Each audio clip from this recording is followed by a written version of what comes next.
स्वागत है आपका इस बुलेटिन में। मैं हूं आपके साथ मेनका चौधरी और बुलेटिन की पहली खबर नोएडा से, जहां पर नोएडा अथॉरिटी बिल्डिंग में आग से हड़कंप मच गया। सेक्टर 6 की यह घटना है, जहां पर नोएडा अथॉरिटी का दफ्तर और आग पर काबू पाने की कोशिशें जारी हैं। फायर ब्रिगेड की आधा दर्जन से ज्यादा गाड़ियां यहां पर मौजूद हैं। शॉर्ट सर्किट की वजह से आग लगने की आशंका जताई जा रही है। लगातार आग बुझाने की कोशिश चल रही है, हालांकि धुआं लगातार उठता नजर आ रहा है। बिल्डिंग में आग कैसे लगी है, इसे लेकर अभी तक जो बात है वो शॉर्ट सर्किट की वजह से ही आग लगने की आशंका जाहिर की जा रही है। हालांकि पुष्ट रूप से अभी बात सामने नहीं आई है। आग पर काबू पाने की कोशिशें चल रही है। आधा दर्जन से ज्यादा फायर ब्रिगेड की गाड़ियां यहां पर मौजूद हैं। तस्वीरें इस वक्त आप देख रहे हैं, नोएडा सेक्टर 6 में ये दफ्तर मौजूद है नोएडा अथॉरिटी का। बड़ी संख्या में यहां पर कर्मचारी आम दिनों में काम करते हैं, लेकिन आज की अगर बात करें हादसे के वक्त, तो तस्वीरों को देखकर ऐसा नहीं लगता कि यहां बहुत ज्यादा संख्या में लोग मौजूद थे।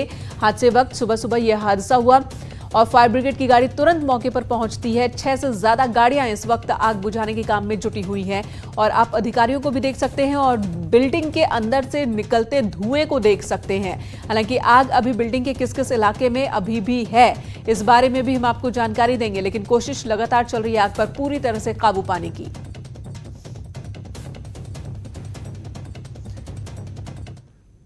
उधर झांसी में एक इलेक्ट्रॉनिक दुकान में आग लग गई। बीच बाजार स्थित दुकान में आग लग गई, जिसके बाद आसपास के जो दुकान उसके मालिक भी परेशान हो उठे कि अगर आग फैली तो क्या होगा।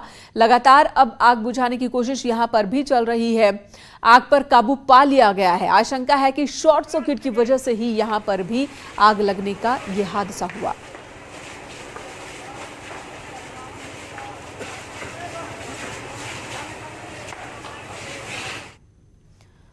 और हर रोज की तरह आज भी सीएम योगी आदित्यनाथ टीम 11 के साथ मीटिंग कर रहे हैं। ये मीटिंग अब भी जारी है। बैठक में प्रवासी मजदूरों को लेकर बहस हो रही है, चर्चा हो रही है। कामगार और श्रमिकों को रोजगार देने पर समीक्षा कर रहे हैं सीएम योगी आदित्यनाथ। तमाम व्यवस्था जो की गई है, उन व्यवस्था को रफ्तार कैसे दी जाए, इस पर भी आज मंथन चल रहा होगा। बड़ी संख्या में श्रमिक, 23 लाख से ज्यादा श्रमिक उत्तर प्रदेश लौटे हैं, जो अलग अलग राज्यों में काम कर रहे थे। लेकिन अब एक बड़ी चुनौती जो उत्तर प्रदेश सरकार के सामने है वो ये कि इन तमाम लोगों को रोजगार से कैसे जोड़ा जाए, और इसे लेकर ही रूपरेखा लगातार तैयार की जा रही है। सीएम योगी आदित्यनाथ आज भी अधिकारियों के साथ मीटिंग कर रहे हैं। अजीत सिंह हमारे साथ इस वक्त मौजूद हैं। अजीत, बड़ी संख्या में जो श्रमिक हैं, प्रवासी श्रमिक, वो प्रदेश लौटे हैं, अपने जिले को पहुंचे हैं, लेकिन अब इनके सामने रोजी रोटी का संकट वो लगातार बना हुआ है। ठीक है, राशन अगर सरकार की ओर से मिल भी जाए तो सिर्फ राशन से काम नहीं चलता है, रोजी रोटी की जरूरत है रोजगार की। तो इस पर किस रफ्तार से उत्तर प्रदेश की सरकार काम कर रही है? देखिए, बिल्कुल मेनका, मुख्यमंत्री योगी आदित्यनाथ इस वक्त टीम 11 की बैठक कर रहे हैं। कल उन्होंने माइग्रेशन को लेकर एक समिति गठित की थी, जो माइग्रेट लेबर थे।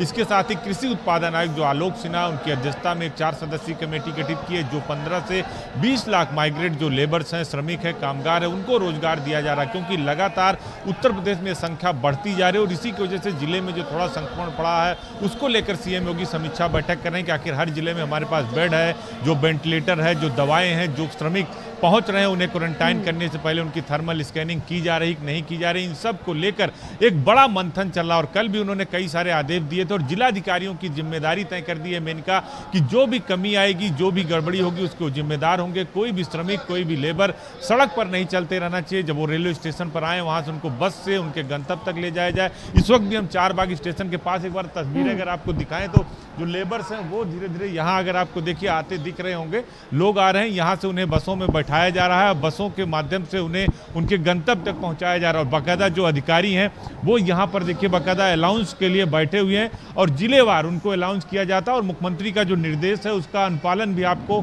यहाँ होता दिखेगा, क्योंकि सीएम ने कहा कि कोई भी श्रमिक हमारा असुरक्षित नहीं रहे, उसे सुरक्षित पहुंचाना है, सावधानी से पहुंचाना है, उसके गंतव्य तक पहुंचाना है। इसलिए हर जिले में 25,000 लोगों के रुकने के लिए शेल्टर होम है। बिल्कुल अजीत, और ये बड़ी चुनौती है। घर पहुंचाना है, सुरक्षित घर पहुंचाना है और घर पहुंचाने के बाद राशन से लेकर के रोजगार तक की व्यवस्था करनी है, यानी कि पूरी जो व्यवस्था है, चुनौतियां कई स्तर की हैं और अलग अलग तरह की हैं। उन चुनौतियों का सामना करने के लिए उत्तर प्रदेश की सरकार तैयार है, ये दावे लगातार किए जा रहे हैं।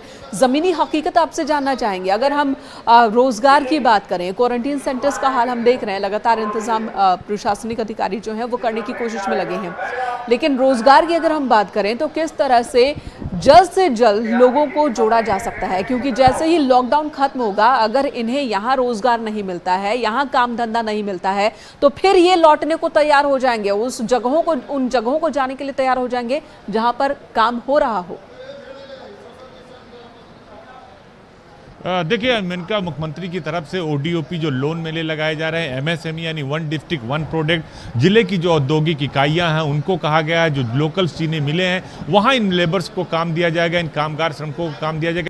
के अलावा जो सबसे बड़ा रोजगार का साधन सरकार ने उपलब्ध किया, मनरेगा। नरेगा के तहत अब तक उत्तर प्रदेश में 40 लाख श्रमिकों को काम दिया जा चुका है, जो गांव में पहले से थे और जो नए आ रहे हैं। इसके अलावा जो लोन मेले लगाए जा रहे हैं, अगर कोई महाराष्ट्र में रिक्शा चलाता है तो उसे यहाँ ई रिक्शे का लोन दिया जाएगा, दुकान करता है तो दुकान का लोन दिया जाएगा। बाकायदा निगरानी समितियां गठित की गई है मुख्यमंत्री की तरफ से, और इसी बात को लेकर वो लगातार समीक्षा करते हैं। और सीएम ने कहा कि अब हम अपने किसी भी व्यक्ति, किसी भी श्रमिक को बाहर नहीं जाने देंगे, उन्हें यहीं रोजगार देंगे। लेकिन अगर कोई सोचा से जाए तो उसे रोका भी नहीं जाएगा। तो सरकार ने बाकायदा 2 समितियां गठित की है, एक माइग्रेट लेबर को लेकर गठित किया और एक उनको रोजगार देने के लिए कृषि उत्पादन आयुक्त की अध्यक्षता में गठित की है, जो लगातार काम कर रही है। और मुख्यमंत्री हर दिन इस बात को लेकर अपडेट बिल्कुल अजीत, लेकिन ये लक्ष्य बहुत बड़ा है, लक्ष्य बहुत बड़ा है, और ऐसे में जरूरत सबसे ज्यादा यही है कि जो लक्ष्य रखा गया है, जो व्यवस्था बनाई जा रही है, जो तंत्र बनाया जा रहा है, बिना त्रुटि के वो तमाम जो प्लानिंग्स है वो धरातल पर उतरे। धन्यवाद आपका पूरी जानकारी देने के लिए। इधर लॉकडाउन के चलते दिहाड़ी मजदूरों और टैक्सी ड्राइवरों के सामने सबसे ज्यादा आर्थिक संकट इस वक्त तो प्रवासी श्रमिकों को लेकर देश में सियासत भी जारी है। इस बीच कांग्रेस के पूर्व अध्यक्ष और लोकसभा सांसद राहुल गांधी ने दिल्ली में एक टैक्सी ड्राइवर से बातचीत की है। टैक्सी ड्राइवर का नाम परमानंद है। चाय की दुकान के बाहर राहुल गांधी ने टैक्सी ड्राइवर से उसकी समस्याओं के बारे में उनसे बातचीत की है।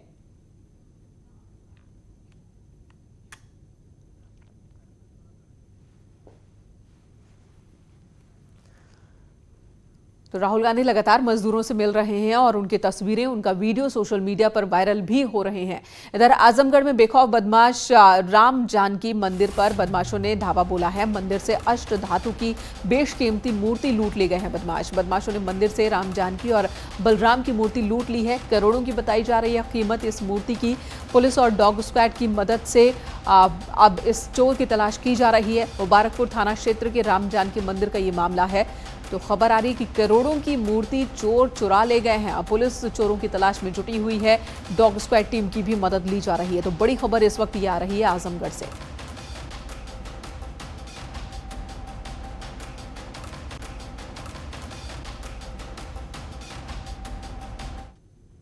डोमेस्टिक फ्लाइट्स की शुरुआत आज से हो रही है। दिल्ली एयरपोर्ट के बाहर कोविड-19 से संबंधित कई सामानों के स्टॉल लगाए गए हैं। अगर किसी के पास mask, face shield, PPE kit नहीं है और वो खरीदना चाहे तो यहां पर भी खरीद सकता है। सैनिटाइजर भी मिल रहे हैं और उचित कीमत पर उपलब्ध कराए जा रहे हैं। हमारे सहयोगी अनिल कुमार ने दिल्ली एयरपोर्ट का जायजा लिया। देखिए उनकी ये रिपोर्ट।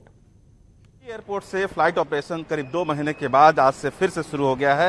ये है दिल्ली एयरपोर्ट का टर्मिनल 3। हालांकि दिल्ली एयरपोर्ट में टर्मिनल 1, 2 और 3 है, जैसा कि हम सभी जानते हैं, और फिलहाल सिर्फ 3 को ही ऑपरेशन करने के लिए इसको खोला गया है। आप देख पा रहे होंगे कि ये वो बगेज सैनिटाइजिंग जोन है, जो अल्ट्रावायलेट एक किरण होती है जिसके से ये सारे सामान होकर गुजरती है और इसे डिसइंफेक्ट कर रही है, ताकि जो सामान लेकर लोग आ रहे हैं, इन सामानों को जैसे ही विमानों में ले जाया जाएगा वहाँ पे वो डिसइंफेक्ट होकर के जाए, ताकि कोरोना जो वायरस है उसके फैलाव को रोका जा सके। जहाँ तक दिन भर की बात है तो करीब 350 से अधिक फ्लाइटें यहाँ से आज ऑपरेट्स होना है। हालांकि पश्चिम बंगाल और आंध्र प्रदेश के लिए फ्लाइटों की जो संख्याएं थी वो कम हो गई, क्योंकि उन दोनों राज्यों ने, जहाँ तक पश्चिम बंगाल ने 28 मई के लिए और आंध्र प्रदेश ने 26 मई से शुरू करने की बात कही गई है फ्लाइट ऑपरेशन के लिए। वहीं मुंबई, हैदराबाद और चेन्नई के लिए भी फ्लाइट ऑपरेशन कम करने की भी बात कही गई है।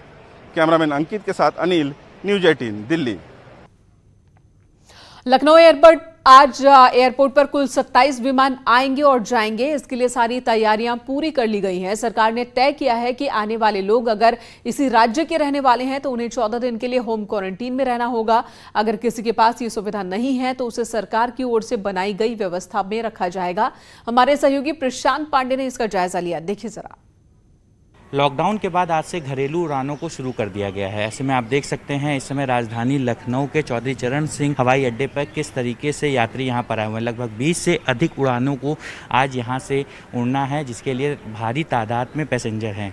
देख सकते हैं पूरी तरीके से यहां पर कोविड-19 के मद्देनज़र जो भारत सरकार गाइडलाइन थी उसको फॉलो करते हुए यहाँ पर पैसेंजर आए हैं। साथ ही साथ आप देख सकते हैं उनके लगेज को यहाँ किस तरीके से सैनिटाइज़ किया जा रहा है। सैनिटाइजेशन के बाद जो काम पहले CISF के जवान करते थे वो अब कैमरे की निगरानी में हो रहा है। साथ ही साथ आरोग्य सेतु ऐप को यहाँ बहुत ज़रूरी किया गया है। मोबाइल में आरोग्य सेतु ऐप होने के बाद ही उनके थर्मल स्कैनिंग हो रही है, उसके बाद ही उनका टिकट चेक हो रहा है। सबसे बड़ी बात यह है कि इस बार टिकट चेक होने के लिए कैमरे का आप देख सकते हैं कि कैमरे का यहाँ पर इस्तेमाल किया जा रहा है। जवान सीधे जो पहले करते थे वो अब कैमरा यहाँ पर कर रहा है। तो ऐसे में मिनिस्ट्री ऑफ एविएशन ने जो भी गाइडलाइन जारी की है उसको पूरी तरीके से फॉलो किया जा रहा है। बड़ी बात ये भी निकल करके आ रही है, जो लोग हैं वो पूरी तरीके से कोविड-19 के मद्देनज़र जो भी गाइडलाइन थी उसको फॉलो कर रहे हैं। ऐसे में बड़ी तादाद में यहाँ इस तरीके से कोविड-19 को जो भी उनके द्वारा सकारात्मक रूप से अपनाया गया है, इसके मद्देनज़र जो भी चीज़ें होंगी वो भी यात्रियों के लिए एक बड़ी चीज़ होगी। ऐसे में देखना ये होगा कि कितनी भारी तादाद में यात्री से यात्रा करते हैं। साथ ही साथ यात्रा के दौरान जो भी गाइडलाइन जारी की गई उसको फॉलो करके अपनी यात्रा को मंगलमय कर पाते हैं। कैमरा पर्सन गोपी गिरी के साथ प्रशांत पांडे, न्यूज़ 18 लखनऊ। उधर गोरखपुर में आज से घरेलू उड़ान की शुरुआत हो गई है। कोरोना को लेकर यात्रियों की सघन जांच यहां पर हो रही है। आज गोरखपुर से 4 उड़ान भरी जाएगी। हैदराबाद और मुंबई के लिए एक फ्लाइट, जबकि दिल्ली के लिए 2 फ्लाइट्स यहां से हैं।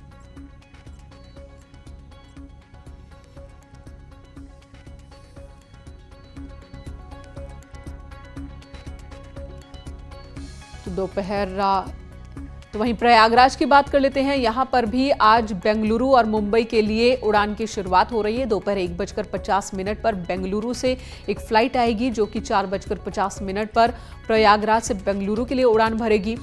दोपहर 3:35 पर मुंबई से प्रयागराज एक फ्लाइट आएगी, जबकि 5:45 पर प्रयागराज से मुंबई के लिए ये फ्लाइट टेक ऑफ करेगी। 26 मई से प्रयागराज और दिल्ली के बीच भी फ्लाइट सेवा की शुरुआत हो जाएगी।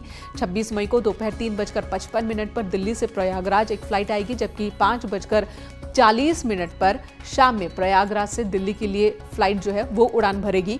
1 जून से बेंगलुरु और मुंबई के बीच भी फ्लाइट का समय जो है वो बदला जाएगा। 1 जून से शाम 5 बजे बेंगलुरु से प्रयागराज फ्लाइट आएगी, जबकि शाम 7:25 पर प्रयागराज से बेंगलुरु के लिए रवाना होगी फ्लाइट।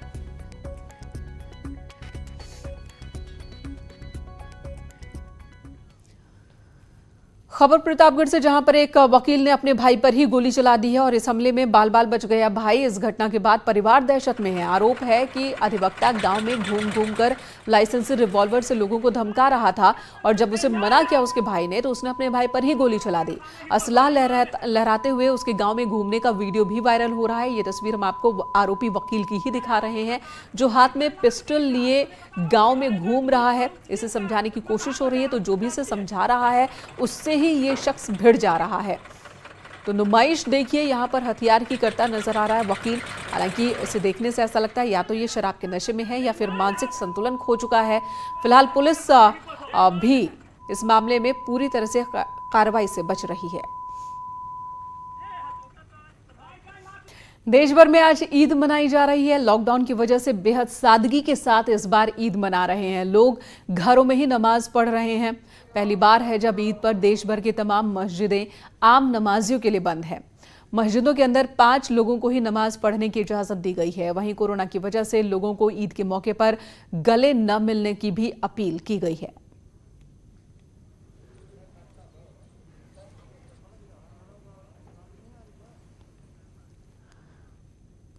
और आपको अलग अलग जगहों की तस्वीर दिखाते हैं कि किस तरीके से अपील का पालन कर रहे हैं लोग, हिदायतों पर चल रहे हैं। लॉकडाउन की वजह से इस बार दिल्ली के जामा मस्जिद के पास सन्नाटा दिख रहा है। इलाके में सुरक्षा के पुख्ता इंतजाम किए गए। हमारे सहयोगी शंकर आनंद ने इसका जायजा लिया। जामा मस्जिद के ठीक पास में हूँ, जहाँ पर देख सकते हैं कि यहाँ पर बाइक से यहाँ पे पेट्रोलिंग की जा रही है और दिल्ली पुलिस के जो जवान हैं यहाँ पर लगातार यहाँ पे गश्त कर रहे हैं और यहाँ पर बाइक्स के द्वारा यहाँ पे गश्त कर रहे हैं। इसके साथ साथ यहाँ पर पैदल मार्च भी किया जा रहा है और इस पूरे जामा मस्जिद इलाके में यहाँ पर दिल्ली पुलिस के जो जवान हैं वो बाइक से यहाँ पर तमाम गली में घूमते हुए लोगों को भी सतर्क कर रहे हैं कि लॉकडाउन का पालन करते हुए कोई अपने घर से ना निकले और नमाज की जो भी पढ़ना है नमाज अपने घर में करें। और देखिए यहाँ पर जामा मस्जिद का ये गेट नंबर 3 है जहाँ से शाही इमाम जो है अंदर जाते हैं, लेकिन अभी शाही इमाम अभी देखा नहीं गया है। हालांकि उनसे जब फ़ोन में बातचीत की गई तो वो बोले कि अपने रिश्तेदार के घर हैं। तो यहाँ पर कई सालों के बाद ऐसा देखने को मिल रहा है कि ये पूरा का पूरा जो इलाका है आप देख सकते हैं ये सुनसान पड़ा हुआ है। जो लॉकडाउन की स्थिति बनी हुई है, लॉकडाउन के चलते जो यहाँ पर एहतियात बरतने के लिए कहा गया है, लोगों से सतर्क रहने के लिए कहा गया है और इसके साथ ही अपने घरों से बाहर नहीं निकलने का जो फरमान जारी किया गया है उसी का ये असर यहाँ पर होता हुआ दिख रहा है। तो आज ईद के दिन में आपस में जो लोग हैं अपने फ़ोन करके या अपने घर में एक दूसरे को फ़ोन करके यहाँ पर ईद की शुभकामनाएं दे रहे हैं, मुबारकबाद दे रहे हैं। लेकिन काफ़ी सालों के बाद शायद ऐसा कहा जा सकता है कि हम अपनी याददाश्त में पहली बार देख रहे हैं कि जामा मस्जिद इलाके में इतना जो सड़कें इतना सुनसान है और कहीं पे भी किसी भी शख्स को यहाँ पर आने की इजाज़त नहीं दी जा रही है। वीडियो जर्नलिस्ट प्रकाश गुप्ता के साथ शंकर आनंद, न्यूज़ 18 दिल्ली। बिल्कुल, तो दिल्ली की जामा मस्जिद हो या फिर लखनऊ का ईदगाह, एक सा ही नज़ारा जहां हर साल ईद के मौके पर चहल पहल रौनक देखने को मिलती थी, वहां इस बार सन्नाटा है, लेकिन ये सन्नाटा अच्छा है। चलिए इधर अगली खबर का रुख कर लेते हैं। केंद्रीय मंत्री मुख्तार अब्बास नकवी की बात करते हैं, जो कि आज ईद के मौके पर इन्होंने घर पर ही नमाज पढ़ी है, लोगों को ईद उल फितर की मुबारकबाद दी और साथ ही ये संदेश भी कि हिफाजत के साथ इबादत करें। सभी देशवासियों की ईद की बहुत बहुत शुभकामनाएं, बहुत बहुत मुबारकबाद। ये बात सही है कि इस बार ईद पहले जैसी नहीं है, क्योंकि कोरोना की जो चुनौतियां हैं, कोरोना का जो कहर है, उससे सभी मजहब के लोग, चाहे वो मंदिर हों, गुरुद्वारे हों, चर्च हों, मस्जिदें हों, वहाँ पर जो है वो जो भीड़ भाड़ वाले कार्यक्रम हैं वो नहीं हुए और हिफाजत के साथ इबादत ने ही जो हमारे कोरोना से लड़ाई है उसमें हमें काफ़ी हद तक कामयाबी दी है। और सुबह से ही ईद की मुबारकबाद देने का सिलसिला जारी है। सबसे पहले राष्ट्रपति रामनाथ कोविंद ने लोगों की ईद की मुबारकबाद दी। उन्होंने ट्वीट किया और कहा कि ये त्यौहार प्रेम, शांति और भाईचारे का प्रतीक है। ईद पर हमें समाज के जरूरतमंद लोगों का दर्द बांटने और उनके साथ खुशियां साझा करने की प्रेरणा मिलती है। साथ ही उन्होंने लोगों को ये भी हिदायत दी कि सोशल डिस्टेंसिंग का पालन जरूर करें। वहीं प्रधानमंत्री नरेंद्र मोदी ने भी ट्वीट किया और उन्होंने लिखा कि ये ईद आपके जीवन में खुशहाली और सद्भाव लेकर आए।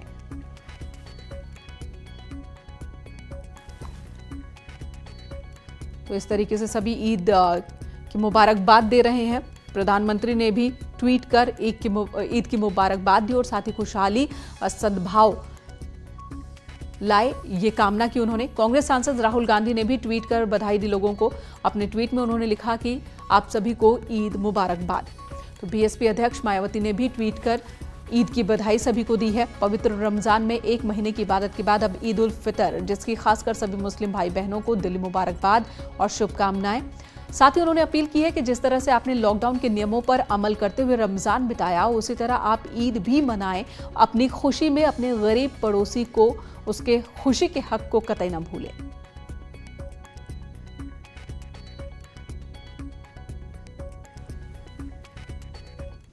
और आपको तस्वीर दिखाते हैं लखनऊ की ऐशबाग मस्जिद की, जहां पर सिर्फ 5 लोग ही नमाज पढ़ने के लिए पहुंचे। मौलाना खालिद रशीद फिरंगी महली ने ईदगाह पहुंचे 5 लोगों को नमाज पढ़ाई। इस दौरान उन्होंने कहा कि अल्लाह से कोरोना को जल्द खत्म करने की दुआ मांगी गई।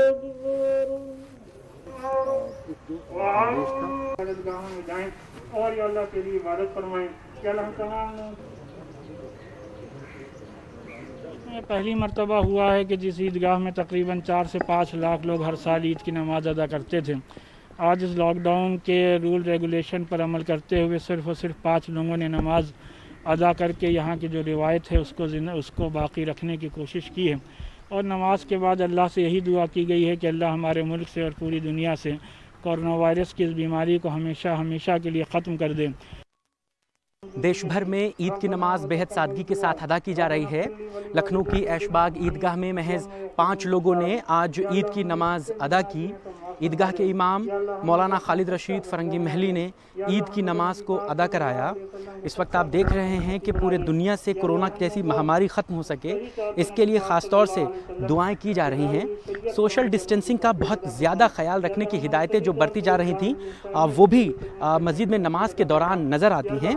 आपको बता दें कि ऐशबाग ईदगाह में आम दिनों में लाखों की तादाद नमाजियों की होती है, लेकिन ये मैदान आपको सुनसान वीरान पड़े नज़र आते हैं। ये इस बात की तस्दीक करते हैं कि जो मौलानाओं और धर्मगुरुओं की तरफ से जो अपीलें की गई थी, जो कहा गया था कि कोई भी व्यक्ति मस्जिदों में नमाज पढ़ने ना आए, वो साफ तौर से नज़र भी आता है।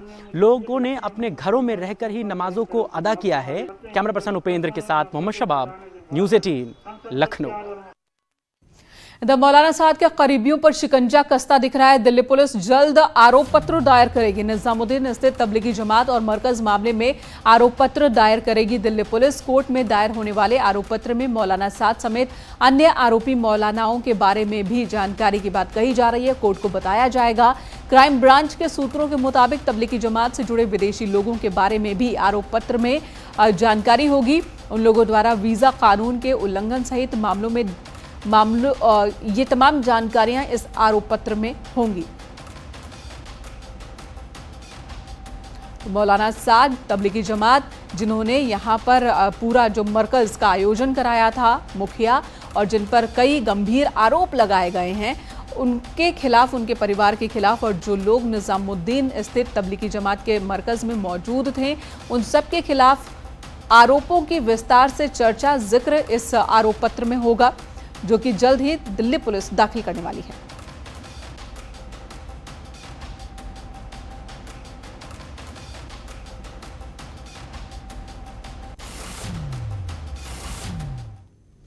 और इसी खबर के साथ इस वक्त इस बुलेटिन में इतना ही। ब्रेक के बाद